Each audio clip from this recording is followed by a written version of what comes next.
अस्सलाम वालेकुम, मैं हूं शाहजेब खानजादा। इमरान खान इस्लामाबाद आने की तैयारी कर रहे हैं और दूसरी तरफ हुकूमत भी उन्हें रोकने की तैयारी कर रही है।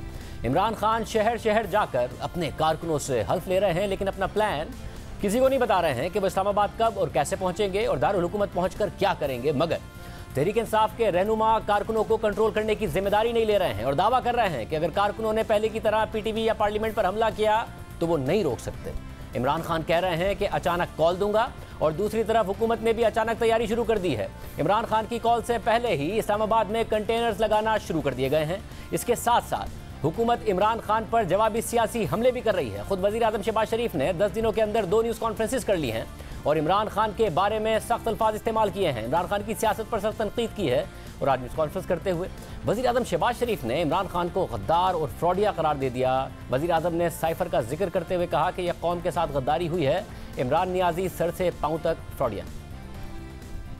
ये कौम के खिलाफ ट्रीजन कमिट हुआ है, ट्रीजन, इससे कम नहीं है। बिल्कुल सियासी चेहरे अब पूरी कौम ने देख लिए हैं। ये पाकिस्तान की तारीख का सबसे बड़ा झूठा वजीर आजम हुआ इमरान नियाजी। ये फ्रॉडिया है, फ्रॉडिया, सर से पांव तक फ्रॉडिया। ये शख्स, मैं खुदा की कसम खा के आज आपको कह रही हूँ, ये फ्रॉडिया है बिल्कुल। अफवाज पाकिस्तान के खिलाफ रकीक हमले किए, न्यूट्रल चौकीदार कौम को इस मुसीबत से अब जान छुड़ानी होगी।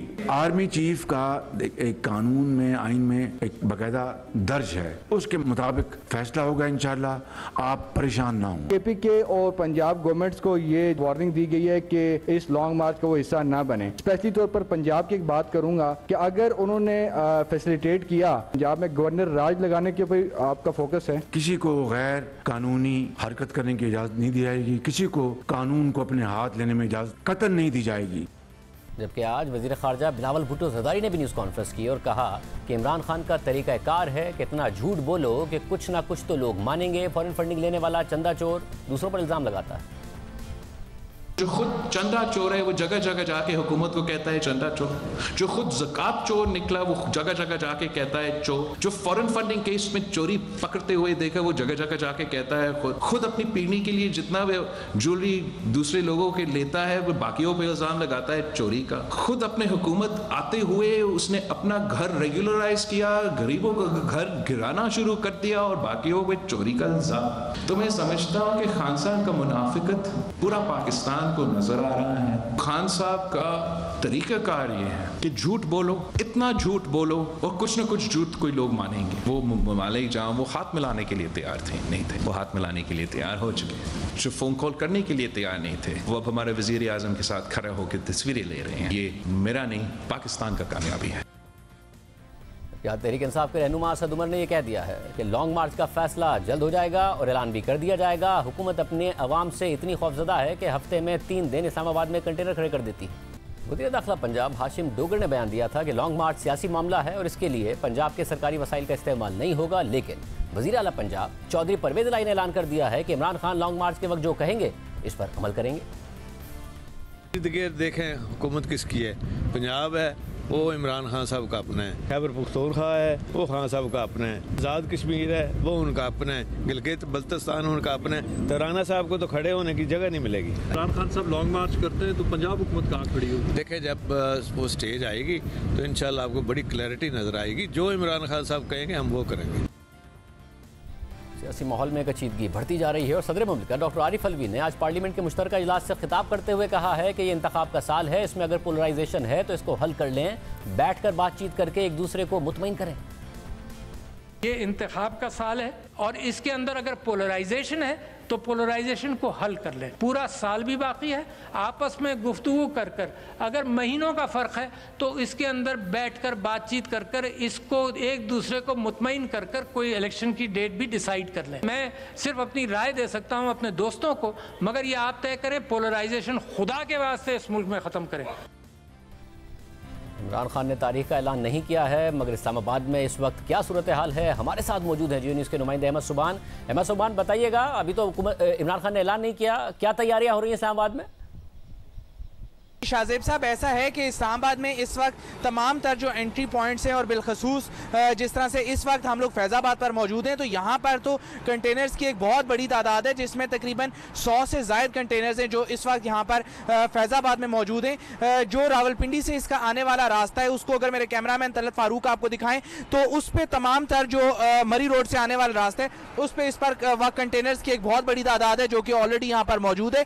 इसी तरह जो एक्सप्रेस वे से रवात की तरफ से आने वाला रास्ता है, वहां पर भी साइड्स पे लाके कंटेनर्स को रख दिया गया। और ये कंटेनर्स कोई एक दो कंटेनर्स नहीं है, बल्कि आप देख सकते हैं कि 3-3 4-4 लेयर्स हैं अभी से जो कंटेनर्स की यहाँ पर हमें दिखाई देती हैं। और इन कंटेनर्स के अलावा जिस तरह से रेड जोन है, वो ऑलरेडी एक पॉइंट हो जो उसका सबसे अहम और मरकजी पॉइंट है, जो कि जिना एवेन्यू है, तो वहां पर तो ऑलरेडी वो सील है। तकरीबन गुज़िश्ता 1 महीने से वो सील है, चूंकि यहाँ पर हमने देखा कि इस्लामाबाद में 2 मरतबा किसानों का धरना रहा और दोनों मरतबा किसानों की कॉल ये थी कि वो रेड जोन आएंगे, पार्लियामेंट के सामने एहतजाज करना चाहते हैं। उस एहतजाज के पेश नज़र वो कंटेनर्स लगाए गए थे जो कि अब भी मौजूद हैं। और आप इस्लामाबाद में किसी भी सूरत तमाम तर जो मुजाहिरीन हैं जो कि इस लॉन्ग मार्च का हिस्सा बनते हैं, उनको दाखिल नहीं होने दिया जाएगा। फिलहाल वजारत दाखिला में तकरीबन रोज़ इसके हवाले से इजलास हो रहे हैं। कंटेनर्स के अलावा जिस तरह से जो नफरी है, उसके लिए भी लेटर्स लिख दिए गए हैं। सिंध गवर्नमेंट को लेटर लिख दिया गया है,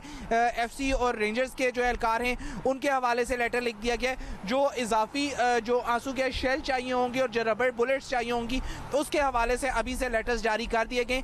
इन तमाम चीज़ों को इस्लामाबाद में डंप किया जाने का आगाज़ कर दिया गया। आज के रोज़ हमने देखा कि मॉक एक्सरसाइज भी की गई, जिसमें पुलिस लाइन में ये मॉक एक्सरसाइज की गई और उसमें फीमेल जो एहलकार हैं इस्लामाबाद पुलिस की, उनने भी हिस्सा लिया और मेल एहलकार भी इसमें शामिल थे कि चाहे ख्वातीन इस एहतजाज का हिस्सा बने या मर्द हजरात हों, उनको किस तरह से रेड जोन में भी एंटर नहीं होने देना और फिर जो इस्लामाबाद की ओवरऑल एंट्रेंस पॉइंट्स है वहाँ पर भी किस तरह से काबू करना है। हर सूरत हर मीटिंग में एक चीज़ को पावर किया जा रहा है, चाहे वो इस्लामाबाद पुलिस की अपने डिफरेंट रैंक्स पे मीटिंग्स हों या फिर वजारत दाखिला की जानिब से कम्युनिकेट किया जा रहा है कि किसी भी सूरत जो ह्यूमन लॉस है, जान का ज़िया नहीं होना चाहिए।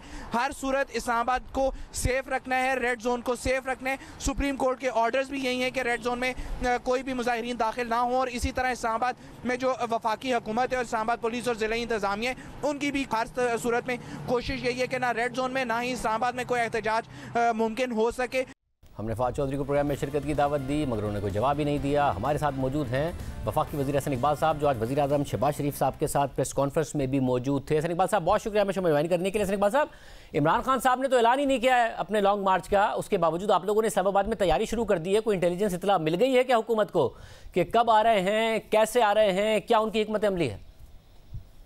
देखिए, जो इमरान खान साहब का माजी का ट्रैक रिकॉर्ड है वो कोई ज़्यादा काबिल एतमाद नहीं है, लेकिन हमें बहैसियत वफाकी हुकूमत, पाकिस्तान का कैपिटल जो है वो पाकिस्तान की अलामत है, वफाक की अलामत है। यहाँ पर हमारे तमाम रियासती इदारे हैं, चाहे वो पार्लियामेंट है, चाहे वो सुप्रीम कोर्ट है, चाहे वो सेक्रेटेरिएट है, चाहे प्रेसिडेंसी है, प्राइम मिनिस्टर हाउस है। तो ये जगह ऐसी नहीं है कि जिस पे आप कोई रिस्क ले सकें। और दूसरी बात यह है शाहजेब कि देखिए, हम किसी 18वीं सदी के अंदर नहीं है कि जहाँ पे आपने दारुल खिलाफे पे लश्कर कशी करके उसको फतह करना है। हम एक जमहूरी निज़ाम में हैं, हम एक आइनी निज़ाम में हैं, हम 2022-21वीं सदी के अंदर हैं। इस किस्म की सियासत के जहाँ पे जत्थों के जरिए, लश्कर कशी के जरिए आप कैपिटल को कैप्चर करने की बात करें, ये मेरा ख्याल है कि एक बहुत बड़ा फितना परवरी है और इसके लिए हमें हर सतह पे तैयारी चाहिए और हम करेंगे भी। और मैं ये भी बात बताना चाहता हूँ कि देखिए, इमरान खान साहब की अगर ये भूल है कि इस मुल्क के अंदर वो तन्हा है, इस मुल्क के अंदर और कोई हकीकतें नहीं है। हकीकत ये है कि 2018 का अगर आप इलेक्शन देखें, 70% वोट इनके खिलाफ मौजूदा जो कोलिशन है इसने हासिल किया था। हमारी जो कोलिशन है ये पाकिस्तान के तूलो अर्ज से, चारों सूबों से लिजिटिमेट जेन्युइन डेमोक्रेटिक फोर्सेस की अलामत है। हमने तो आज तक बड़ी खामोशी इख्तियार किए रखी है, लेकिन अब हमारे वर्कर्स के अंदर इश्तियाल आ रहा है और वो भी कह रहे हैं कि आप हमें भी कॉल दें, हम अपने दारुल खिलाफे को, हम अपनी पार्लियामेंट को, क्योंकि पार्लियामेंट पाकिस्तान के अवाम का इदारा है, हम इसको डिफेंड करना चाहते हैं। और अगर ये कारकुनों का जज्बा ज्यादा मुश्तिल हुआ, हमारे लिए भी मुश्किलात बन जाएंगी। इसलिए मैं समझता हूं कि अगर इमरान खान साहब के अंदर किसी सतह के ऊपर कोई दानिश का कतरा बचा हुआ है तो ये इस तरह की हरकत नहीं करेंगे, लेकिन अगर ये करेंगे तो इसके कॉन्सिक्वेंसेस इनको फेस करने पड़ेंगे। अगर ये कहते हैं कि मैं सरप्राइज दूंगा, तो मैं इमरान खान साहब को कहना चाहता हूं कि आपकी सरप्राइज से बड़ी सरप्राइज आपको मिलेगी इंशाअल्लाह ताला। हम किसी सूरत ऐसा लग रहा है आप दोनों का बयानात का मुकाबला हो रहा है। वो भी कह रहे हैं सरप्राइज दूंगा, आप लोग भी कह रहे हैं सरप्राइज दूंगा। वो राना सनाउल्लाह को एड्रेस करके कुछ कहते हैं, राना साहब जवाब देते हैं। ऐसा तो नहीं है कि दोनों एक दूसरे को अच्छी तरह जानते हैं इसलिए बस एक दूसरे के खिलाफ बयानात ही दे रहे हैं? दोनों को नहीं पता एक दूसरे के खिलाफ कि दूसरे ने क्या हिकमत अमली अपनाई है या आप लोगों ने क्या हिकमत अमली अपनाई है, दोनों को नहीं पता है? नहीं शाहज़ेब, बात यह है कि हम तो मजबूरन इस काम में जवाब देने पे आते हैं। इस वक्त जो मुल्क के हालात हैं, अगले 6 महीने के अंदर पाकिस्तान में जो सियासत करता है अपनी सियासी एजेंडे की, अपनी अना की, मैं समझता हूं कि वो नहायत ही संगदिल है। इस वक्त 1/3 पाकिस्तान डूबा हुआ है। हमें उनका हाथ थामने की जरूरत है।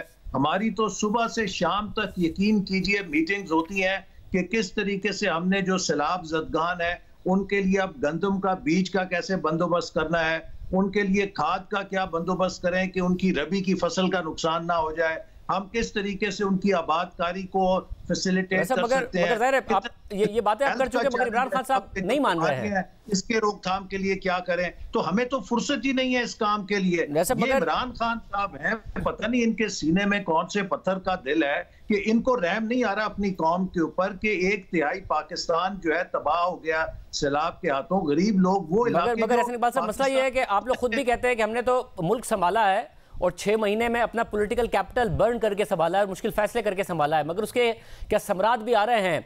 7 साल बाद हुआ है कि पाकिस्तान की जो रेटिंग है मूडीज ने वो सी कर दी है। ज़ाहिर 2015 में आप ही के दौर में सी से B3 की थी और स्टेबल की थी, फिर जून में आप ही के दौर में B3 रखते हुए आउटलुक नेगेटिव कर दिया था और अब सी कर दी है लॉन्ग टर्म डेट पर। फ्लड्स भी उसकी एक बड़ी वजह है। पाकिस्तान के रिजर्व्स आज और एक दफ़ा फिर $100 मिलियन से गिर गए हैं, $8 अरब से नीचे हैं। IMF के प्रोग्राम की बहाली हो, उसके बावजूद रेटिंग नीचे जा रही हो, रिजर्व्स गिर रहे हो, पैसे कहाँ से आएंगे नहीं पता चल रहा हो, तो आप लोग अपना मजीद पॉलिटिकल कैपिटल ही नहीं बर्न करेंगे आगे? जो आप कहते हैं कि हमने जी बर्न करके मुल्क को संभाला है, कहाँ चीजें संभल रही हैं आपके ख्याल में? नहीं देखिए शाहज़ेब, पहली बात तो यह है कि आज से 4 महीने पहले दुनिया में शर्तें लग रही थी कि पाकिस्तान 2 हफ्ते में डिफॉल्ट करेगा या 4 हफ्ते में करेगा। आज अल्लाह के शुक्र से कोई ये नहीं कह रहा पाकिस्तान डिफॉल्ट करेगा। दूसरे नंबर के ऊपर आपने देखा हालिया दिनों के अंदर रुपया भी इस्तेकाम की तरफ जा रहा है और जो रुपए की एक फ्री फॉल थी वो भी खत्म हुई है। एक इस्तेकाम ही की बदौलत है कि जिससे मुल्क के अंदर करेंसी रेट स्टेबलाइज हो रहा है। इसी तरह जो सैलाब की तबाहकारी है ये तो देखिए सबके सामने है, इसमें हुकूमत का कसूर तो नहीं।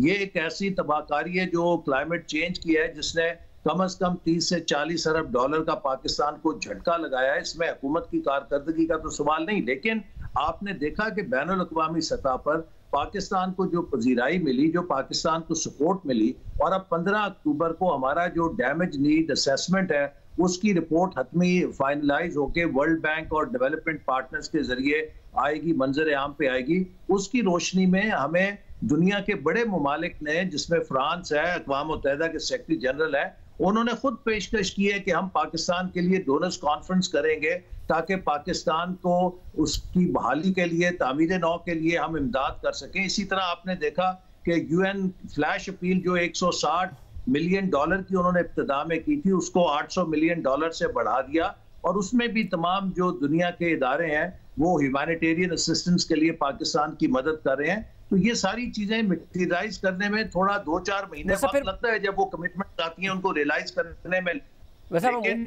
जो बैनुल अक़वामी सतह पे पाकिस्तान को पजीराई मिली है इस बर्बादी और इस सैलाब की तबाही के बाद, हमदर्दी मिली है, उसका पहले कोई नज़ीर नहीं मिलता। हुकूमत ने वज़ीर ख़ारजा बिलावल भुट्टो ज़रदारी हो या वज़ीर आज़म को केस अपना प्रेजेंट किया है, दोनों लोगों ने कमिट भी किया है। उम्मीद करते हैं कि पाकिस्तान के जो मसाइल हैं वो उस हिसाब से हल भी हों। मगर जब आप सरप्राइज़ की बात करते हैं, अब उसमें एक अहम पहलू यह है कि आप लोगों ने बड़ी कोशिश की कुछ केस बना के, कभी एंटी टेररिज्म डाल के कि इमरान खान साहब की कोई गिरफ्तारी का रास्ता निकले, मगर अदालतें ज़ाहिर है अदालत की वजह से आप नहीं कर पाए हैं और वो केसेस भी ऐसे थे कि उन पर वैसी तनकीद हो रही थी कि किस किस्म का मामला आप कर रहे हैं, सिर्फ और सिर्फ गिरफ्तार करना चाहते हो। क्या सरप्राइज दे लेंगे आप?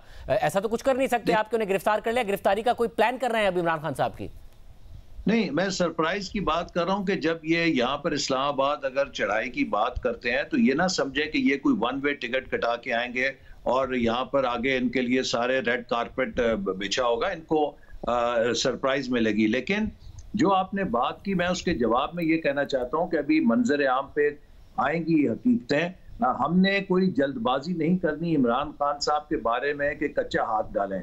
इस वक्त ऐसे ऐसे घनौने इंकशाफात हो रहे हैं कि इमरान खान साहब किस ढिठाई के साथ खैरात के नाम पर पैसा इकट्ठे करते थे, उससे दुगनी ढिठाई के साथ चंदा जो इकट्ठा करते थे खैरात के नाम पे, उसे अपने सियासी जमात के लिए, उसे अपनी सियासी तशहीरी मुहिम के लिए इस्तेमाल करते थे। आप यकीन कीजिए कि वो तफसीलात जो मिल रही हैं जब कौम के सामने आएंगी, वो लोग के जो इनके साथ बड़े हमायती हैं, अगर उनमें 2% भी इंडिपेंडेंस ऑफ माइंड होगी, थिंकिंग माइंड होगा, वो इमरान खान का साथ देना तौहीन समझेंगे अपनी, कि जो शख्स इतना झूठ बोल सकता है, जो इतना फ्रॉड कर सकता है कौम के साथ, कि वो चंदे इकट्ठे करे खैरात के नाम पे और उससे अपनी सियासत चमकाए, उससे अपनी तशहीरी मुहिम चलाए टीवी के ऊपर, सोशल मीडिया के अंदर, तो उसका क्या किरदार होगा। आज जैसे वजीर आजम साहब ने कहा कि हकीकतन शख्स से बड़ा शायद फ्रॉड, मैं इसे अंग्रेजी में लफ्ज है कॉन मैन, मैं इसे कॉन मैन कहता हूँ, कि जो लोगों को रुपया धोखा देता है और धोखा दे के उनको चिकनी चप्पी बातें सुना के पीछे लगाता है।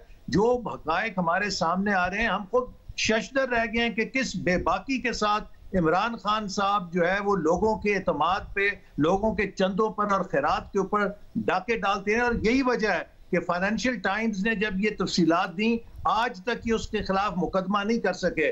डेली मेल ने अगर शहबाज शरीफ साहब के खिलाफ खबर दी थी, उन्होंने उसको चैलेंज किया था यूके के अंदर।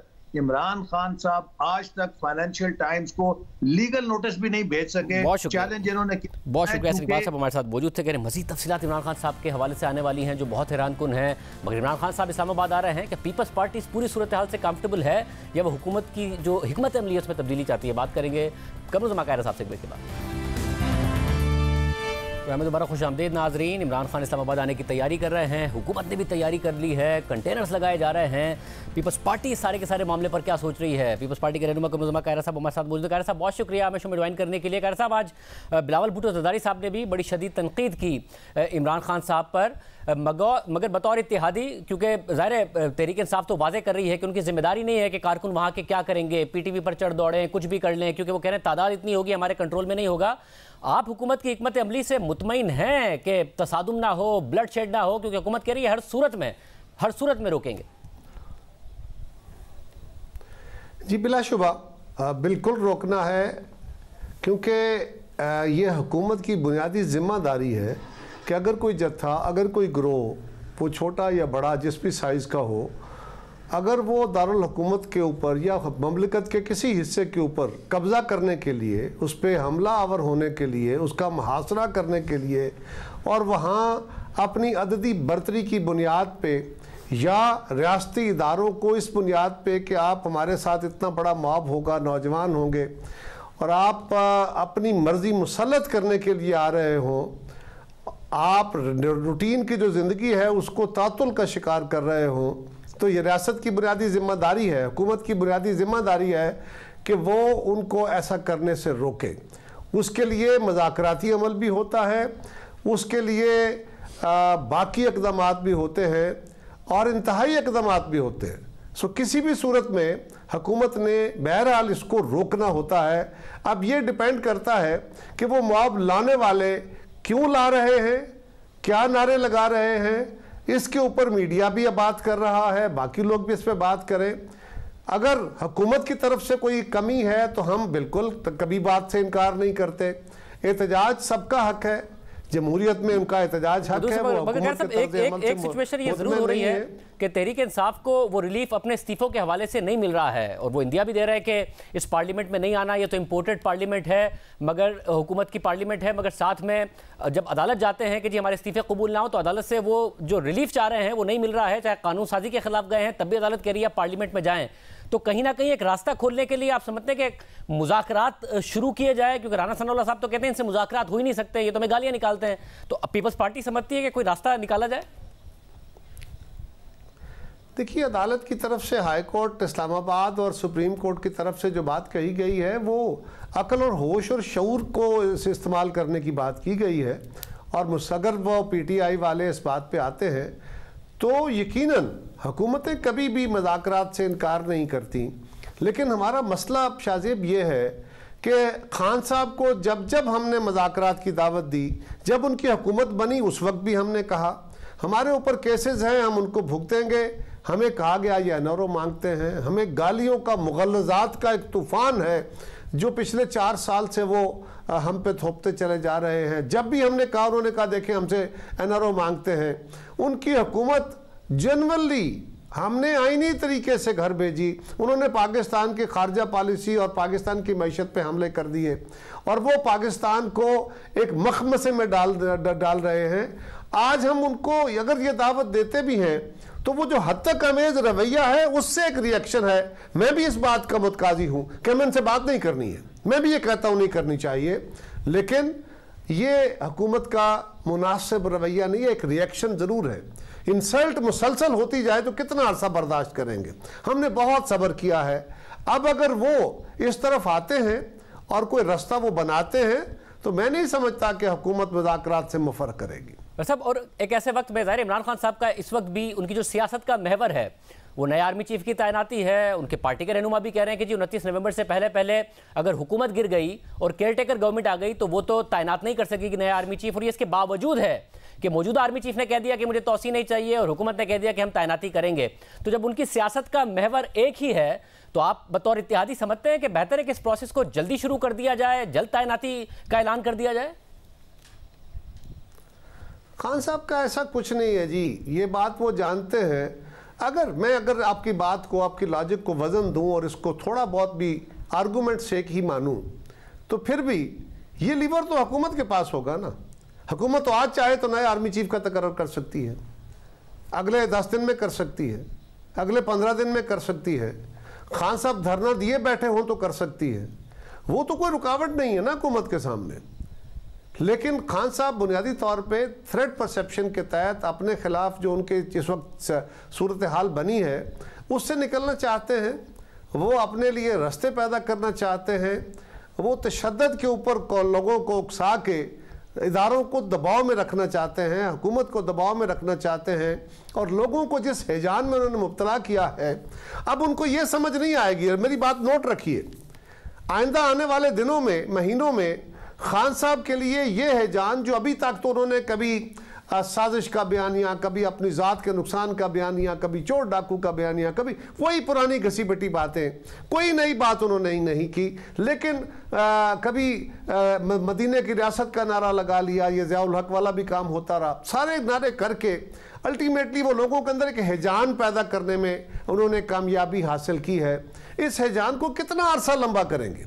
अब हर आने वाला दिन उनके लिए इस हैजान उनके अपने लिए मसला बनेगा, क्योंकि अगर वो इसको प्रोलॉन्ग नहीं करते तो लोग मायूस होंगे, प्रोलॉन्ग करते हैं तो सर्वाइव नहीं करेंगे। ये बहुत मुश्किल सूरत हाल है उनके लिए। मगर हुकूमत का काम बुनियादी तौर पर शाहजेब ये है, हम उनको रोकने के लिए कंटेनर भी लगाएंगे, हम उनको रोकने के लिए जो फोर्सेज हैं उनको भी बुलाएंगे, हम उसके लिए तमाम तादीबी हरबे भी इख्तियार करेंगे। लेकिन ये बताइए कि जमहूरियत के अंदर क्या ये मुमकिन है? फ़र्ज़ करें इमरान खान साहब हमने सारे अमाल किए और वो इससे गुजर के आगे आ गए इस्लामाबाद में आके उन्होंने धरने दे दिए, वो टीवी स्टेशन पे काबिज हो गए, वो प्राइम मिनिस्टर हाउस पे काबिज हो गए, उन्होंने आके सुप्रीम कोर्ट पे कब्जा कर लिया। क्या फिर पाकिस्तान फतह हो जाएगा? आज क्या हम उस जहान में हैं कि कोई गैर मुल्की हमला आवर आएगा, वो आके इस्लामाबाद को फतह करेगा, पार्लियामेंट पे अपना झंडा लगाएगा, सदर हाउस पे झंडा लगाएगा और उसकी सल्तनत का ऐलान हो जाएगा? मगर ये तो हो सकता है ना कि कहीं से आप पर दबाव आ जाए, चलाना है हमने। ये तो हो सकता है कि कहीं से आप पर दबाव आ जाए कि जो दबाव है वो है कि जी आगे बढ़िए, इलेक्शन की तरफ चलिए। ये तो हो सकता है ना कि अगर वो ऐसा करने में कामयाब होगा तो ये हो जाए। देखिए गुजारिश है, इसका मतलब है कि पाकिस्तान की रियासत ब्लैकमेल होगी, इदारे ब्लैकमेल होंगे। जमा खातर रखिए, कुछ हो जाए हुकूमत ब्लैकमेल नहीं होगी, अपने होश काबू रखेगी, डायलॉग करेगी, ब्लैकमेल नहीं होगी। बिल्कुल। बहुत शुक्रिया कि मुज़म्मल कायरा साहब कह रहे हैं कि वो हुकूमत की हिकमत अमली के साथ खड़े हैं इस सारे के सारे मामले पर, हुकूमत ब्लैकमेल नहीं होगी। एक और मामला है जिसमें लग रहा है कि तहरीक इंसाफ वापसी का रास्ता ढूंढ रही है, वो आपके सामने रखते हैं ब्रेक के बाद।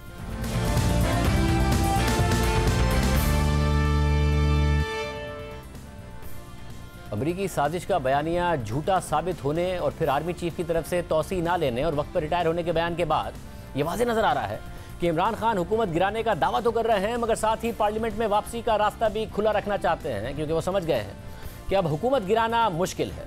अपनी हुकूमत के खात्मे से कुछ देर पहले ही तहरीक इंसाफ ने पार्लियामेंट से इज्तिमाई इस्तीफे दिए और दावा किया कि वो उस पार्लियामेंट का हिस्सा नहीं बनेंगे जिस पर एक इंपोर्टेड हुकूमत मुसल्लत की गई हो। मगर जब हुकूमत ने अपनी एक सियासी हिकमत अमली के तहत तहरीक इंसाफ के 123 अरकान में से 11 के इस्तीफे मंजूर कर लिए, तो तहरीक इंसाफ अपनी सियासी हिकमत अमली सामने ले आई और तमाम हलकों से इमरान खान ने खुद इलेक्शन लड़ने का ऐलान कर दिया। मगर अब जबकि 16 अक्टूबर को इलेक्शन होने वाले हैं, तो तहरीक इंसाफ इस्तीफों से मुतालिक अपनी पोजीशन से पीछे हट गई है।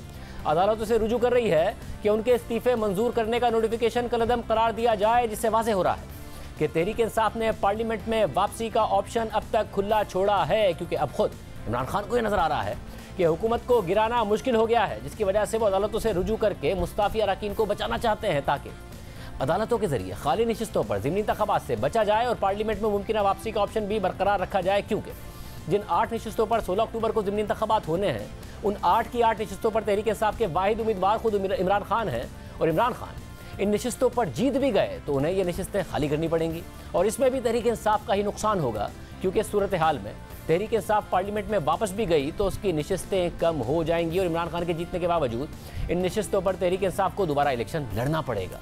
यानी तहरीक इंसाफ ने इज्तिमाई इस्तीफों से मुतालिक जो हिकमत अमली इख्तियार की थी वह बैकफायर कर रही है। सिर्फ यही नहीं, तहरीक इंसाफ ने इस्तीफे देकर हुकूमती इत्तेहाद को कानून साजियों के लिए पार्लियामेंट में खुला ग्राउंड दिया हुआ है, और जब कानून साजी हो जाती है तो पार्लियामेंट में रोकने के बजाय अहम कानून साजियों से मुतालिक इमरान खान जलसों में बयानियाँ बनाते हैं और फिर अदालतों से रुजू करते हैं। मगर अदालतें भी उन्हें यही कह रही हैं कि ये पार्लिमानी मामलात हैं, अगर आप इन्हें हल करना चाहते हैं तो पार्लिमान में जाकर अपनी पार्लिमानी जिम्मेदारी अदा करें। सिर्फ यही नहीं, अदालतें भी मुस्ताफी अरकान के इस्तीफे कलअदम करार देने के लिए तहरीक इंसाफ की नीयत पर सवाल उठा रही हैं। आज इस्लामाबाद हाई कोर्ट में तहरीक इंसाफ के 10 मुस्ताफी अरकान के इस्तीफे मंजूरी के खिलाफ दरख्वास्त पर इस्लामाबाद हाई कोर्ट में समाअत हुई, जिस पर इस्लामाबाद हाई कोर्ट के चीफ जस्टिस ने रिमार्क दिए कि ये अदालत स्पीकर कौमी असम्बली को हिदायत जारी नहीं कर सकती। ये सियासी तनाज़ात हैं, सियासी झगड़े दूर करने की जगह पार्लियामेंट है। हमने देखना है कि पटिशनर्स क्लीन हैंड्स के साथ अदालत आए हैं या नहीं। जिस पर तहरीक इंसाफ के 10 मुस्ताफी अरकान के वकील अली जफर ने जवाब दिया कि स्पीकर ने अपनी आईनी जिम्मेदारी पूरी नहीं की। इस्तीफे इस शर्त पर दिए गए कि 123 अरकान मुस्ताफी होंगे। स्पीकर ने तमाम इस्तीफे मंजूर नहीं किए और सिर्फ 11 इस्तीफे मंजूर कर लिए। हम कहते हैं कि दिए गए इस्तीफे मशरूत थे। अगर तमाम अरकान के इस्तीफे मंजूर नहीं हुए तो शर्त भी पूरी नहीं हुई। इस्तीफों को इंक्वायरी के बगैर मंजूर नहीं किया जा सकता। 112 अरकान के इस्तीफे मंजूर नहीं किए गए, जिस पर चीफ जस्टिस ने रिमार्क दिए कि जिनके इस्तीफे मंजूर नहीं हुए उन्हें पार्लियामेंट में होना चाहिए। ये इन अरकान का फर्ज है कि वो पार्लियामेंट में अवाम की नुमाइंदगी करें। जिस पर अली जफर ने कहा कि पार्लियामेंट वापस जाना सेकेंडरी इशू है। अली जफर के इस जवाब पर चीफ जस्टिस ने रिमार्क दिए कि फिर वो रुकने पार्लियामेंट होते हुए असेंबली कार्रवाई का वर्चुअली बॉयकॉट कर रहे हैं। आप इस मुताल्लिक सोच लें और बयान हल्फी जमा कराएं। ये सिर्फ अरकान का नहीं, हल्के के उन लोगों का मसला है जो बगैर नुमाइंदगी के हैं। ये अरकान मानते हैं कि उनके इस्तीफे जेन्युइन थे। जिस पर अली जफर ने जवाब दिया कि अरकान असेंबली के इस्तीफे जेन्युइन मगर मशरूत थे। हम कहते हैं कि तमाम इस्तीफे जेन्युइन थे, मंजूर किए जाएं। जिस पर चीफ जस्टिस ने रिमार्क दिए कि क्या आपका मौक़िफ़ है कि पार्टी ने इस्तीफे देने पर मजबूर किया था? अगर ऐसा है तो फिर आप अब पार्टी पॉलिसी के खिलाफ जा रहे हैं। जिस पर अली जफर ने कहा कि पार्टी पॉलिसी के खिलाफ ये अरकान नहीं जा रहे हैं। हमारा मौक़िफ़ है कि स्पीकर ने अपना आईनी फरीज़ा नहीं निभाया। हमारा सियासी मकसद तमाम 123 नशिस्तें खाली करना था। हमारा वो मकसद पूरा नहीं हुआ तो हम समझते हैं कि अभी सब MNA हैं। जिस पर चीफ जस्टिस ने रिमार्क दिए कि जिन अरकान के इस्तीफे मंजूर नहीं हुए वो तो पार्लियामेंट जाकर बैठे हैं। जिस पर तहरीक इंसाफ के वकील ने जवाब दिया कि अरकान पार्लियामेंट वापस जाएंगे या नहीं अभी कुछ नहीं कह सकता। ये बात पार्टी पॉलिसी पर मुनहसिर है। आप इस्तीफे मंजूरी का ऑर्डर मुअत्तल कर दें तो जाकर स्पीकर से बात कर सकते हैं। जिस पर चीफ जस्टिस ने रिमार्क दिए कि अदालत सियासी डायलॉग के लिए तो आपको सहूलत फराहम नहीं करेगी। पटिशनर्स कह रहे हैं कि पार्लियामेंट को नहीं मानते, तो अली जफर ने जवाब दिया कि ऐसा कभी नहीं कहा। जिस पर चीफ जस्टिस ने रिमार्क दिए कि आप पार्लियामेंट जाकर अपनी नेक नियति साबित करें। अली जफर ने जवाब दिया कि मुझे आधा घंटा दें, मैं पटिशनर से बात कर लेता हूं। जिस पर चीफ जस्टिस ने रिमार्क दिए कि आप 1 घंटा ले लें और इसके बाद हमें आगाह कर दें। जिसके बाद समाअत में एक वक्फा हुआ और वक्फे के बाद अली जफर रोस्टम पर आ गए और अदालत को कहा कि मैंने अपने मौकलीन से मशवरा किया है, कुछ लीगल इशूज अदालत के नोटिस में लाना चाहता हूँ। स्पीकर ने इस्तीफे मंजूर करने के लिए कानूनी तकाजे पूरे नहीं किए। मैं लीक्ड ऑडियो का ट्रांसक्रिप्ट पढ़ना चाहता हूँ। दरहकीकत स्पीकर ने इस्तीफे मंजूर करने का फैसला ही नहीं किया। जिस पर चीफ जस्टिस ने रिमार्क दिए कि इन चीज़ों में मत जाएं। क्या असेंबलियात तहलील करने का कासिम सूरी का फैसला भी अपना था? एक पटिशन पहले मुस्तरद हुई और मामला सुप्रीम कोर्ट के पास है। जिस पर अली जफर ने अदालत को आगाह किया कि पार्लियामेंट जाने या ना जाने का फैसला सियासी होगा, अदालत इससे दूर रहे। जिस पर चीफ जस्टिस ने रिमार्क दिए कि हम आपको इस मुताल्लिक कुछ नहीं कह रहे। पटिशनर्स कह रहे हैं कि अपनी सियासी जमात की पॉलिसी का एहतराम करते हैं तो फिर ये वापस पार्लियामेंट क्यों जाना चाहते हैं? जिस पर अली जफर ने जवाब दिया कि हो सकता है बाद में पार्टी तय करे कि असेंबलियों में वापस जाना है। हो सकता है तय करें कि असेंबली में जाकर किसी बिल की मुखालफत करनी है। असेंबली वापस जाने की सूरत में हमारे 10 अरकान वापस नहीं जा सकेंगे। इस्तीफे इकट्ठे दिए लेकिन नताइज सबके लिए अलग अलग होंगे, जिस पर चीफ जस्टिस ने रिमार्क दिए कि हम आपको 5 दिन दे देते हैं, 5 दिन में मुतमईन करें कि आप वापस जाना चाहते हैं। जिस पर अली जफर ने अदालत से दरख्वास्त की कि इस दौरान स्पीकर का डीनोटिफाई करने का ऑर्डर भी मुअत्तल कर दें। इस्तीफों की मंजूरी का फैसला स्पीकर नहीं बल्कि एलियंस का था, जिस पर चीफ जस्टिस ने रिमार्क देते हुए कहा कि आप कहते हैं कि इस्तीफे मंजूरी का नोटिफिकेशन मुअत्तल कर दें ताकि आप बॉयकॉट करें। आप पहले अदालत को मुतमईन करें कि पटिशनर वाकई पार्लियामेंट में वापसी चाहते हैं। कह दें कि दबाव में इस्तीफा दिया और गलती मानकर अब वापसी चाहते हैं। पटिशनर्स बयान हल्फी दे दें कि पार्लियामेंट के बॉयकॉट की पार्टी पॉलिसी को नहीं मानते, जिस पर अली जफर ने अदालत को बताया कि जो भी पार्टी पॉलिसी होगी उसे तो फॉलो किया जाएगा। चीफ जस्टिस ने रिमार्क दिए कि हम इस केस को गैर मुअय्यना मुद्दत के लिए मुलतवी कर देते हैं, जिस पर अली जफर ने कहा कि फिर तो इस अरसे में खाली नशिस्तों पर इलेक्शन हो जाएगा। जिस पर चीफ जस्टिस ने अली जफर से पूछा कि आप क्या सिर्फ ज़िमनी इलेक्शन रुकवाना चाहते हैं? पटिशनर्स नहीं कह सकते कि वो पार्लियामेंट को नहीं मानते और वापस नहीं जाएंगे, इसके बावजूद उनके इस्तीफे मंजूर करने के ऑर्डर को मुअत्तल कर दें। हम इस दरख्वास्त को इंटरटेन नहीं करेंगे और ना ही नोटिस करेंगे। पहले पटिशनर्स मुतमईन करें कि हकीकी मायनों में क्लीन हैंड्स के साथ आए हैं। ये नहीं हो सकता कि आप कहें कि मेरी मर्जी के मुताबिक चीज़ें हुई तो मानेंगे। फिर चीफ जस्टिस ने पूछा कि ये कोर्ट इस मामले पर फैसला करे या मुलतवी कर दे, जिस पर अली जफर ने अदालत को जवाब दिया कि फिलहाल इस मामले को मुलतवी कर दें, जिसके बाद अदालत ने इस केस की समाअत मुलतवी कर दी। यानी तहरीक इंसाफ फिलहाल पार्लियामेंट में जा भी नहीं रही है, मगर पार्लियामेंट वापसी का ऑप्शन भी बरकरार रखना चाहती है। आज इमरान खान के वकील और तहरीक इंसाफ के सीनियर रहनुमा हामिद खान ने कहा कि तहरीक इंसाफ के रहनुमाओं से जल्दी और जज्बात में इस्तीफे ले लिए गए। उस वक्त शायद किसी ने इमरान खान को गलत मशवरा दिया होगा। पार्लियामेंट में वापस जाने से मुताल्लिक कोई हर्ज नहीं है। मैं तो ये बुनियादी तौर पर समझता हूँ कि एन ब्लॉक इस्तीफे देने जो थे वो मुनासिब नहीं थे और कोई सही माने में इस पर मशवरा नहीं किया गया। उस पर जल्दी में जज्बात में गालबन ये इस्तीफे ले लिए गए और किसी ने गलत मशवरा दे दिया होगा उस वक्त पार्टी लीडर को।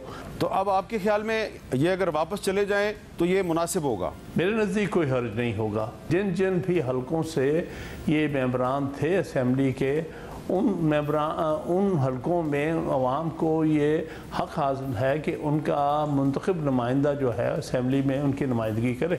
यानी तहरीक इंसाफ कौमी असेंबली में वापसी का ऑप्शन भी खुला रखना चाहती है और इसी दौरान पार्लियामेंट से बाहर रहकर अहम कानून साजियों को अदालत में चैलेंज भी कर रही है। मगर अदालत सवाल उठा रही है कि कानून साजियों से मसला है तो असेंबली में जाकर एतराज़ क्यों नहीं किया जा रहा है? इस्तीफे मंजूर नहीं कराने थे तो दिए क्यों थे? अगर पार्लियामेंट को मानते नहीं तो इस्तीफे क्यों मुअत्तल कराने हैं?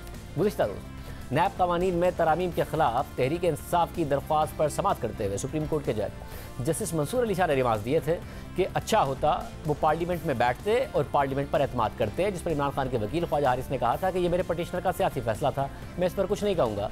जबकि जस्टिस मंसूर अली शाह ने मजीद रिमार्क दिए कि इमरान खान पर भी अवाम ने एतमाद करके असेंबली भेजा था। इमरान खान हल्के के अवाम की मर्जी के बगैर असेंबली कैसे और क्यों छोड़ाए? नैब तरामीम पर तमाम सवालात इमरान खान असेंबली में भी उठा सकते थे।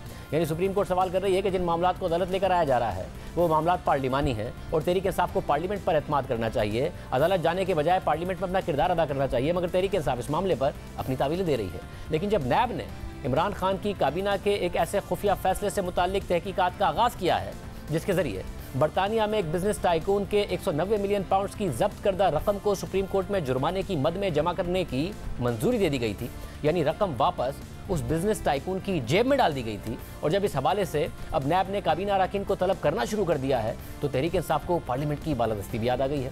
आज इस हवाले से तहरीक इंसाफ के रहनुमा फवाद चौधरी ने ट्वीट करते हुए कहा कि नैब की तरफ से काबीना अरकान को बतौर गवाह तलबी का नोटिस रियासत की तौहीन है।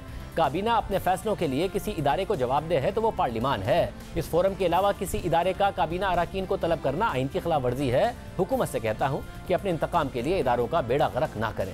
यानी फवाद चौधरी कह रहे हैं कि इमरान खान की हुकूमत के अरकान सिर्फ पार्लियामेंट को जवाबदेह हैं, लेकिन जब तहरीक इंसाफ के इस्तीफों से मुतालिक कौमी असेंबली के स्पीकर उनके अरकान को तलब करते रहे तो उन्होंने स्पीकर की हिदायत को अहमियत नहीं दी। और जब मखसूस इस्तीफे मंजूर हो गए तो आज वही अरकान अदालतों से रुजू कर रहे हैं कि इस्तीफों की मंजूरी को कलअदम करार दिया जाए। मगर अदालतें तहरीक इंसाफ की इस नीयत पर सवाल उठा रही हैं कि इस्तीफे कलअदम करार देने का मकसद क्या है? अगर इस्तीफों की मंजूरी से मसला है तो पार्लियामेंट में वापस क्यों नहीं जा रहे हैं? अब आम बात यह है कि तहरीक इंसाफ के 123 अरकान के इज्तिमाई इस्तीफों के बावजूद आज भी पार्लियामेंट लॉजेस यानी सरकारी रिहाइशगाह तहरीक इंसाफ के अरकान के पास है, उन्हें खाली नहीं किया गया, लेकिन असेंबली इजलास में शिरकत नहीं की जा रही है। 22 सितंबर को सुप्रीम कोर्ट में इस्तीफों की मरहलावार मंजूरी के खिलाफ जब तहरीक इंसाफ की दरख्वास्त पर समाअत हुई तो चीफ जस्टिस उमर बंदियाल ने तहरीक इंसाफ के वकील से कहा था कि अवाम ने आपको 5 साल के लिए मुंतखब किया है, आप पार्लियामेंट में अपना किरदार अदा करें। करोड़ों लोग इस वक्त सैलाब से बेघर हो चुके हैं, मुल्क की मुआशी हालत भी देखें। इस नुक्ते पर जस्टिस आयशा मलिक ने रिमार्क्स दिए कि अरकान असेंबली इनफरादी तौर पर अदालत से रुजू कर सकते हैं। आप किस हैसियत में इकट्ठे इस्तीफों की मंजूरी का दावा कर रहे हैं? चीफ जस्टिस ने सवाल किया था कि आपका असल मकसद क्या है? अगर 123 नशिस्तों पर इंतखाबात हुए तो उससे PTI को क्या फ़ायदा हासिल होगा? तो तहरीक इंसाफ के वकील ने जवाब दिया कि या तो 123 नशिस्तों पर इकट्ठे ज़िमनी इंतखाबात हो या 11 नशिस्तों पर भी ना हो। ये पिक एंड चूज़ की पॉलिसी PTI को टारगेट करने के लिए अपनाई गई है। जबकि जस्टिस आयशा मलिक ने रिमार्क दिए थे कि तहरीक इंसाफ को स्पीकर की स्क्रूटनी से मसला क्या है? आपका मुद्दा बस ये है कि स्पीकर का तरीका आपको पसंद नहीं आ रहा है। स्पीकर को अपना इख्तियार इस्तेमाल करने से अदालत कैसे रोक दे? कासिम सूरी ने एक पैराग्राफ में 123 इस्तीफों की मंजूरी का लिख दिया। ये गलत मिसाल कायम हो रही है। आज आपको ये ठीक लग रहा होगा, लेकिन कल इसको भुगतना पड़ सकता है। जिसके बाद अदालत ने मज़ीद समाअत गैर मुय्यना मुद्दत के लिए मुलतवी करते हुए तहरीक इंसाफ के वकील से कहा कि अपनी जमात से हिदायत लेकर आइंदा अदालत को आगाह करें। मगर इस केस की समाअत के बाद तहरीक इंसाफ का सख्त रद्द-ए-अमल सामने आया। तहरीक इंसाफ के सीनियर रहनुमा फवाद चौधरी ने ट्वीट करते हुए लिखा था, एहतराम के साथ चीफ जस्टिस की ऑब्जर्वेशन आइन से मुतसादिम है। 5 साल असेंबली की मुद्दत है ताकि इस मुद्दत से पहले तोड़ दी जाए और अवाम इस असेंबली को नुमाइंदा नहीं समझते। इलेक्शन पर अखराजात से कहीं ज़्यादा बड़ी कीमत हम सुप्रीम कोर्ट के इस फैसले की दे रहे हैं जिसके जरिए इंतखाबात को रोका गया। यानी तहरीक इंसाफ को नैब बुलाए तो कहते हैं कि हमें सिर्फ पार्लियामेंट बुला सकती है, और जब अदालत पार्लियामेंट जाने का कहे तो कहते हैं कि ये असेंबली तो अवाम की नुमाइंदा ही नहीं है। फिर असेंबली उससे कानून साजी होने देती है और कानून पसंद ना आए तो उसे अदालत में चैलेंज कर देती है। मगर जब अदालतें तहरीक इंसाफ की नीयत पर सवाल उठाती हैं तो तहरीक इंसाफ अदालत पर ही भरहमी का इजहार कर देती है। इजाज़त दीजिए, अल्लाह हाफ़िज़।